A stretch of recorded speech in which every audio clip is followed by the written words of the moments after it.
Hello and welcome to A Friend Remembers, the retrospective of the 6th game in the Final Fantasy series. The last two-dimensional pixel art Super Nintendo release of Final Fantasy VI, and we ask why you should play this game.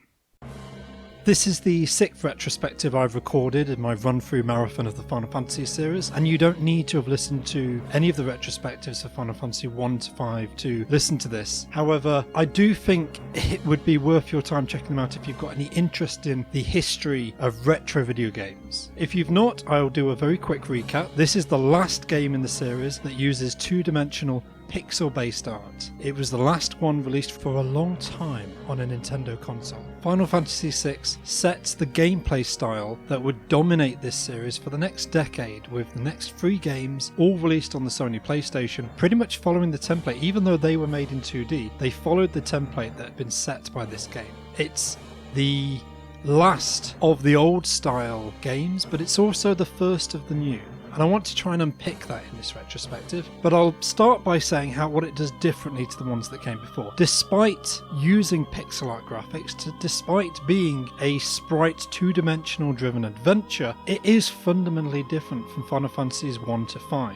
And I think that comes across most clearly in the world of the game. Now, I don't want to criticise the first 5 Final Fantasy games. They are groundbreaking advances in storytelling for their time, but if you go back and replay them, you would only do so in the interest of discovering a retro video game experience. Final Fantasy VI advances that in a much more modern convention of storytelling. It's still not perfect, but it's a step change, an evolution forward compared to what came before in terms of pacing, rollout, delivery, and emphasis upon the emotional weight of the characters. I am absolutely not criticising that the characters in Final Fantasy 4 and 5 didn't have emotional weight, but the focus and the emphasis here is completely different. The world within which the characters exist is completely different. I would struggle to say what is unique about the first 5 games' individual worlds and universes. As the series progressed, it introduced elements such as chocobos, moogles. There was a continual emphasis on the power of the crystals and the idea of the life force of the world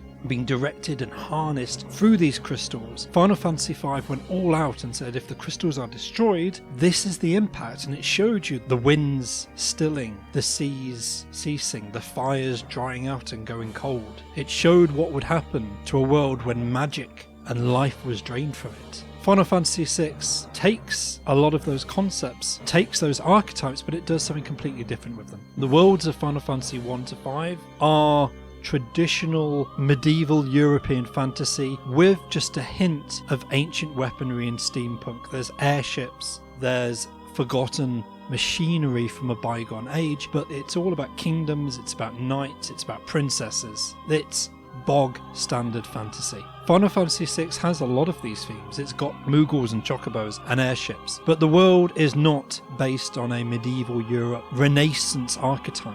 It's steampunk dystopia. Even though there's a big point in Final Fantasy VI where the main villain of the piece, Kefka, actually is the only Final Fantasy villain to outright get what he wanted and actually destroy the majority of the world without it being undone. So the second half of the game is played in the ruined, destroyed wasteland left over in his victory. Even the first half of the game, you're in a world that has been ravaged by war, where a steampunk, machinery-driven empire has conquered over half the world, and the other half is still reeling from the War of the Magi. The game opens with a monologue crawl telling you that this is a world that nearly destroyed itself in an eternal war, and you're looking at the survivors living in the wreckage. The moody atmospheric introduction with 3 armour and clad soldiers striding through the snow towards the lights of the city beyond. It's wonderful storytelling, it's wonderful pacing. It sets the scene, it sets a feeling, it sets an emotion of loss and despair. That's in the setting, it's also in the characters. It's quite difficult to say who the main character of Final Fantasy VI is because this is an ensemble piece. You're first introduced to a mysterious woman called Terra. She's a captive prisoner, slave of the other 2 soldiers who are escorting her. She seems to have these magical powers. This is a world where magic, even though there used to be magic in the war that previously existed, magic has now gone, it no longer existed. And so she is an outlier, she's an oddity. she's the only one who can do magic at the start of the game, which is also a nice twist compared to what the other previous games were doing. The second character you're introduced to is Locke, and at first it appears the game will be a two-hander with Terra and Locke as your two leads. But then Edgar is brought in and he's just as much of a lead as Locke. And in the second half of the game, all three of those characters essentially go out the window. Not completely, they all come back, but Celeste is your main character. When the world gets blown up, you restart and you play through the second half of the game, starring her with the world restarting. So you could argue quite legitimately that any one of those four characters is the focus of Final Fantasy VI, and I think you'd have a leg to stand on with any of them. None of the characters really work without the others around them, and although the game focuses on one for a short period of time, it then widens its focus and carries on with the adventure. There are distinct dungeons that will bring out the emotional storytelling beats of one character dynamic or another, where you'll be encouraged to play or recruit that character, to learn that character's play style, and then move on. The job system from Final Fantasy V is not abandoned completely. The characters do have, at least at the start of the game, very distinct control styles. As I said, Terra initially is the only character who can do magic. Locke is the only character who can steal. Edgar has access to these special tools and weapons. He's the only one at the start of the game who can attack multiple enemies at the same time, and he has an ability to pierce enemies' armour. You're introduced to Sabin, the martial artist character who can hit extremely hard and is one of the most useful characters at the end of the game. All of the characters have these one thing, one ability that they have that makes them unique. It's essentially one skill that they can tap into. And some of the characters, such as Gao, who takes the blue mage job, the ability to learn other enemies' techniques, is extremely versatile, but also comes with the downside of being a little bit unpredictable. So the game introduces a ton of variety, and the first half of the game is expertly paced as it slowly weaves you through, moving from place to place, picking up characters, dropping characters off, being introduced to them, being introduced to who they are, what they want, what their goals are, how those goals align with yours in the fight against the empire that had enslaved Terra, that is slowly conquering the world. You'll discover what they're about, how you're going to join the returners and join the resistance in the fight, and uncover Terra's ancient past and who she was and where she came from and why magic was lost. As you discover these things, characters will join the party and leave the party, much like they did in Final Fantasy IV, and they do play distinctly, and you are required to make use of their skills in the set areas of those characters. But even within that context, there's still a lot of flexibility. It's not a terribly difficult game if you just put a little bit of effort into understanding what the enemies are looking for. I haven't outright stated this, but I do want to make the point. In the original Final Fantasy games, there is very little reliance on random drops. When I say you do fetch quests, you go to a part of the map, the treasure you're looking for is usually very easily to find. It's either in a treasure chest or held by a character. You don't spend much time, at least not in the core game, attacking enemies and looking for random loot drops. You go to a place, you pick open this treasure chest, you speak to this character, you come back and move to the next area. There may be a cutscene. In Final Fantasy VI, there is usually a cutscene, because the other thing it does a fantastic job, which Final Fantasy 1 to 5 occasionally did well, but here it is finally sealed in and a core part of the franchise. Monsters have context. You enter an area and a character says to you, "Oh, beware the ghosts here, the ghosts are really scary." And then you enter the area and the ghosts attack you and you're expecting it. And if you know thematically the way that haunting and mysterious and undead characters work, you can manipulate the game systems to work against those enemies using your knowledge of the different gameplay mechanics of the different combat systems. And it all ties together. But it also has room to have fun. It also has room to play around with the archetypes. It has crazy ideas and stupid stuff that it just does for the sense of fun. It's got one of the main villains you'll be encountering is a talking octopus who badmouths you, just slurring you and telling you how useless you are and how awesome he is, even though he's pretty pathetic. Why is one of the main villains of the game a creepy, perverted octopus? Because it's fun. Why, when you are in the haunted forest, do you need to get on a train? Well, there's a haunting scene with one of the characters seeing his departed family members boarding the train to the afterlife. It's a pretty haunting character moment and visual, but then that leads into a wonderful boss fight where your characters are literally running along the tracks ahead of the train, and if you use the right move, you can watch one of your guys literally pick the train up and throw him off the tracks. I struggle to imagine it working in 3 dimensions, but in 2 dimensions it uses the absurdity and the surreal nature of these 2-dimensional art and just plays with it to the best extreme. It looks beautiful and allows them to have so much more fun just doing crazy things because it's engaging and good storytelling. This tight control that the pacing of the game, that the storyline gives over the players, it does reduce the degree of freedom that you have over your own choices. It is a little bit disheartening halfway through the game when you realise at no point have you had almost any ability to control who is in and who isn't in your party at any time. And there are a few things that suffer from this. 2 of the last characters introduced to you, characters such as Strago or his niece Relm, almost have no time to bond with you before the halfway point in the game where everything resets. And Kefka, the magnanimous psychopathic villain of this game, gets his reward and brings about ultimate destruction on his enemies. That is corrected in the second half of the game. Once the world is turned upside down, once this struggling, conflict, war-ridden world is decimated by Kefka, you are put in command of Sellers and told to reunite the team. What follows is ultimate freedom, where after brief introduction where your first 2 characters you'll recruit back to the party are pretty much set in stone, after that you can go anywhere you like. Everywhere you've been to in the first half of the game is open to be revisited, and you can do it in almost any order. There are hints about where certain characters will be. There are requirements that you have to do one thing before you can unlock a character somewhere else, but pretty much the second half of Final Fantasy VI is the most open and free form that the franchise has ever been at this point. After holding your hand so tightly for the first half of the game, the second half lets you run completely free. You can go to anywhere you've been before. Things will have changed. The world has been pretty much destroyed, and it's really interesting seeing what's changed, what's happened to those characters, and in the better places, recruiting someone back to your party to join the fight and get your revenge on Kefka. So from a gameplay standard, this is fantastic. The loops are moving around the map from cutscene to cutscene, collecting treasure chests, collecting weapons, picking up people in and out your party, and then the side-on turn-based battle system with following pretty much almost unchanged from Final Fantasy V, this active time battle where you choose your commands and then the cooldown timer resets, and it's far less janky than Final Fantasy IV. This follows Final Fantasy V. They'd pretty much perfected it by this point. It plays butterly smooth.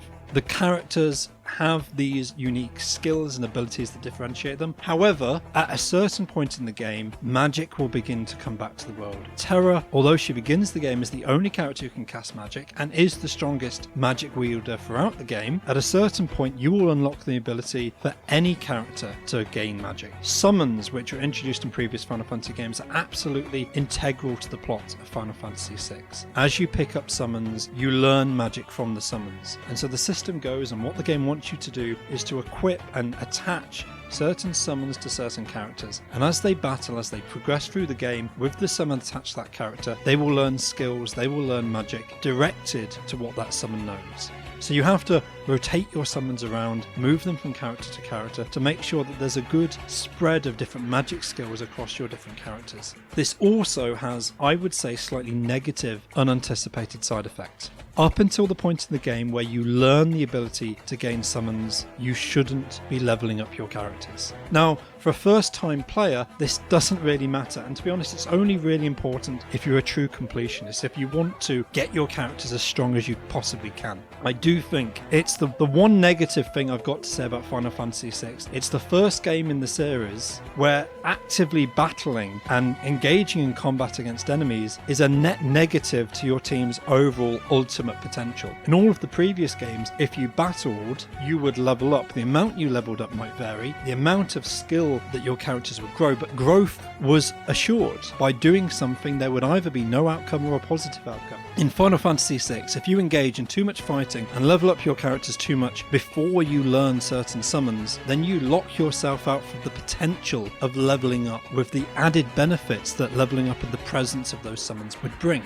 This really negatively affected my recent playthrough of this game because I knew about this mechanic and I actively fled from battles as much as possible in the first half of the game in order to ensure that I would have the most powerful summons and I could get those benefits when I leveled up. It meant at the second half of the game I was going into battles in an extremely underleveled state, and I increased my level of difficulty significantly compared to what would have happened if I just ignored this mechanic and played the game normally. That's completely on me. It's the one negative I can think of for this type of mechanic, and it's honestly not a major loss.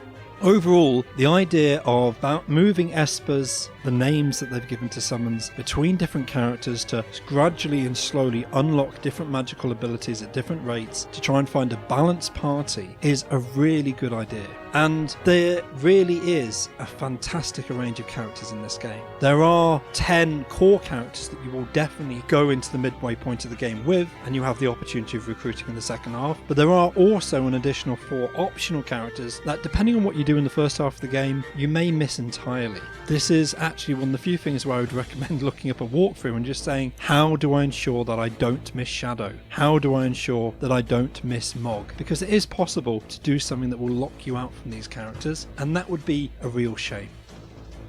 You will only have 4 characters in your party at a time, but it's worth cycling them around, and it's a good thing that the first half of the game makes you experience all of them to see how they play subtly differently, because at the end of the game you will have to move 3 entirely different parties through the final dungeon in parallel with each other. This is a wonderful innovation, and it does come with the downside of it means you will have to grind and level up as many different characters as possible to have at least one strong, reliable character on each of these 3 teams. But to go into the final battle, you'll need 4 characters at peak ability, able to take on a living, breathing god. This game really set home the JRPG archetype of characters who will fight against their fate, fight against a destiny, fight against a living deity for the sake of the world. And it's glorious. The music by Nobuo Uematsu just sings, whether it's on the original Super Nintendo soundtrack or the remixes and reorchestrations that have existed over the years. Final Fantasy VI is where he hit his stride in his musical ability of storytelling and emotional weight of the characters. The music suits the script, which isn't perfect, but is paced beautifully. All of the characters have strengths, all of the characters have emotional arcs. There are hidden links between them that you can uncover if you see all the optional cutscenes or read behind the scenes. It reuses concepts from the first 5 games. Cyan is very similar to Yang from Final Fantasy IV. Strago is essentially a remixed Teller. The Empire is remixed from Final Fantasy II, but it introduces Kefka, who never existed in those previous games. Kefka really is the centre of all this. I praised Final Fantasy IV for giving the villains some depth and looking into giving them their own cutscenes, so you got some insight into what the villain's thinking and doing. Kefka finally is the epitome of storytelling within this franchise that pulls it all together. The guy has a backstory which is unhinged. He's got an emotional personal connection to Terra and Celes, the 2 main female characters of the game. And every time he appears, you know something awful is going to happen. The things he gets away with, the things he does, which are just despicable to the extreme. So when he actually just starts booting his enemies around and kicking them while they're down and laughing manically while he does it, you saw it coming. This was inevitable. He was always going to destroy everything around him. There was nothing you could have done to have stopped this. And so in the second half of the game, where you're trying to tear him down, where you're trying to bring the potential of rebirth back to the world, it feels emotionally strong. You feel like you've taken these characters through their darkest moments and back to the highest of heights. Final Fantasy VI is not a particularly difficult game. It has some difficult bosses, it has some optional content in the end of the game, which you don't need to engage with all of. You can fight Kefka quite early on. You'll probably struggle because you haven't leveled up enough. You haven't unlocked all of the special hidden abilities, but you can if you want to. The second half of the game, as I said, because it gives you the ultimate level of freedom, it also offers some really tough hidden challenges if you want to go out your way to find all of the content. The second half of the game lets you approach it pretty much however you want to do so. And I can't think of a better way of capping off these old 2-dimensional pixel-based games than this. But it doesn't feel like that. when I look at them in order, I can see the progression of Final Fantasy 1 to 2 to 3 to 4 to 5, with them remixing different ideas, but essentially always returning to the same well every time. Final Fantasy 1 was then remixed to Final Fantasy 2. That was maybe a misfire. It has its charms, but it also has some severe faults. So Final Fantasy 3 revisits what Final Fantasy 1 does and expands upon it. Final Fantasy 4 revisits what 2 did, but does it right this time. Final Fantasy V then remixes Final Fantasy III for the Super Nintendo and expands and extrapolates upon that. You can see the innovation, exploration, and yes, I can see the then journey and the link, the advancement to move to Final Fantasy VI. But this is not the same series anymore. People want to draw a line and say if the Final Fantasy series came in a series of trilogies, you've got the 3 games on the Nintendo, the 3 games on the Super Nintendo, and then the 3 games on the PlayStation 1. 3 trilogies, 9 games. Each of the eras feel distinct, but I'd argue it's completely different. You've got the first 5 games entirely on the 8 and 16-bit eras, and then you've got 6, 7, 8, 9, 10. This game started off a run that would go to the dawn of the PlayStation 2, another 5 games, which all held the same blueprint, the same core design philosophy that this game kicked off. That's why you should revisit Final Fantasy VI, because it's not a retro RPG. This is the first game of the second age of the Final Fantasy series, and it's well worth your time playing.